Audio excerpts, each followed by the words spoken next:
Aretha Franklin, the Queen of Soul. Her voice is one of those things that's it's part of our cultural DNA. It feels like it's always been there, like a force of nature. But here's the thing, that legendary sound didn't just happen. It was built, piece by piece, from an incredible mix of her upbringing, her struggles, and her own pure genius. So let's pull back the curtain and really dig into the anatomy of this legend. I love this quote from her longtime producer, Jerry Wexler. He said she had a voice that could move mountains. I mean, that just captures it perfectly, doesn't it? The sheer power. But what exactly was it that gave her voice that kind of power? What were the tectonic plates shifting underneath it all? Well, that's the story we're going to uncover right now. So, here's how we're going to break it all down. First, we'll talk about her massive impact, then get into her deep gospel roots. After that, we'll look at a major wrong turn in her career and the rescue that put her back on track. That leads us to a really surprising cultural fusion that created her signature sound. Then, of course, we have to talk about her most iconic song, Respect. And finally, we'll see how the Queen came full circle. To put it simply, Aretha Franklin changed, everything.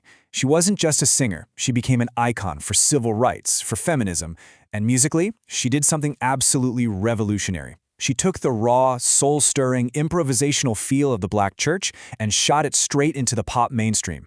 After Aretha, pop music was never, ever going to be the same. And that whole journey, her entire sound, it all starts in one place, the church. You see, to really get Aretha, you have to get her gospel foundation. Her dad was the famous Reverend C.L. Franklin, a superstar preacher whose sermons were best-selling records. From the time she was a little girl, she was on the road with him, not just singing, but literally breathing in the very soul of gospel music. And just think about the company she kept. This wasn't some distant thing. The Franklin House in Detroit was like Grand Central Station for the gospel elite. We're talking legends like Clara Ward and the one and only Mahalia Jackson. They weren't just famous names to her, they were friends of the family, her mentors, shaping her voice and spirit right from the very start. You can practically see her musical DNA when you trace it back like this. It's like a direct line. You start with the raw, emotional power of the blues queen, Bessie Smith, who Aretha adored.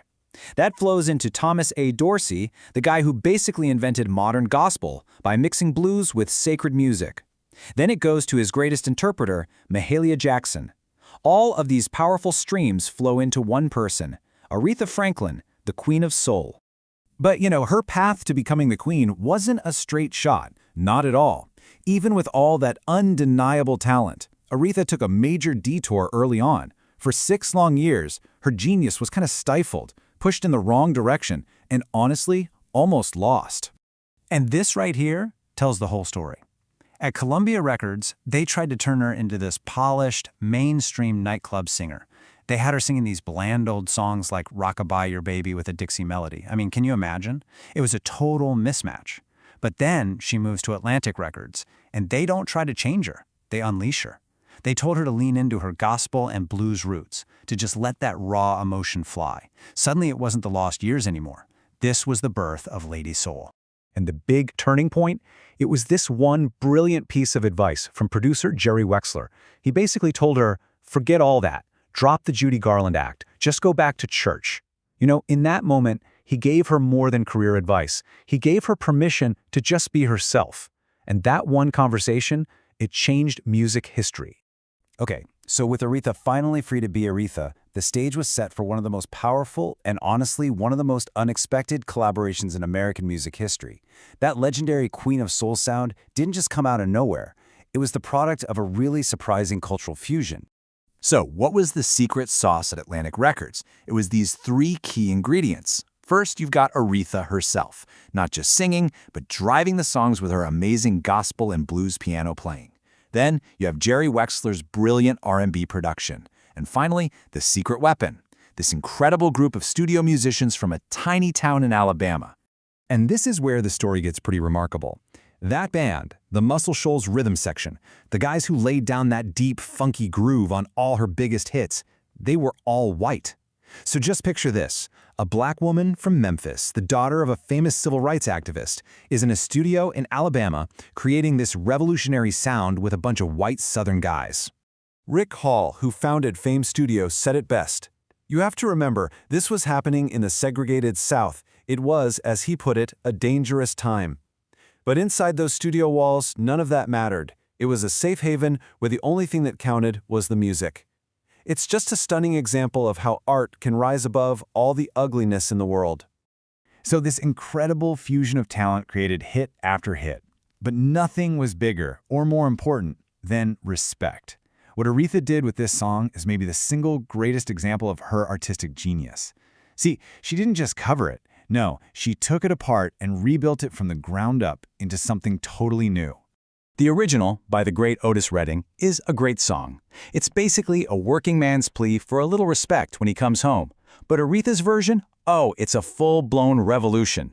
She completely flips the perspective. It's not a plea anymore, it's a demand. A powerful demand for dignity, for equality.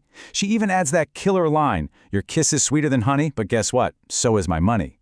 It instantly became an anthem for both the civil rights and feminist movements. And you know you nailed it when the original artist basically says, "Yep, it's yours now." Otis Redding himself, after hearing her version, famously told Jerry Wexler, "That girl done took my song from me." And he wasn't mad, he was just in awe. He knew she had made it so completely hers that it would be her song forever. So, how'd she pull it off?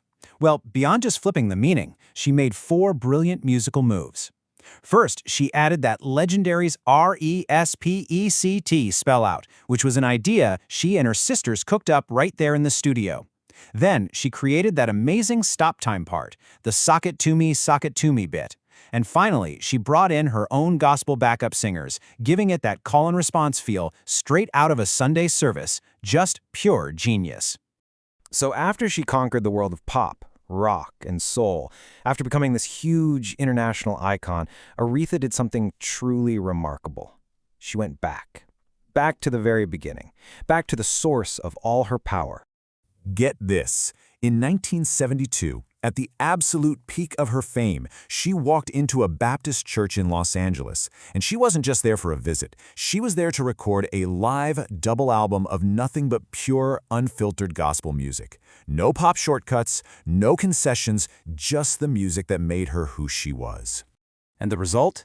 That album, Amazing Grace, became the biggest-selling gospel album of all time, period. It was such a powerful statement. She proved to the whole world that her most authentic self, the sound that was born in her father's church, was also her most powerful. Her father was actually there for that recording, and he might have put it best. He said, "If you want to know the truth, she has never left the church." And it's so true. It didn't matter if she was topping the pop charts or selling out stadiums, the foundation, the very soul of her music was always, always gospel. You know, Aretha's whole journey leaves us with this one powerful question. What happens when a great artist stops trying to be what the world thinks they should be and finally truly finds their own voice? Well, in Aretha's case, they don't just find success, they change the world.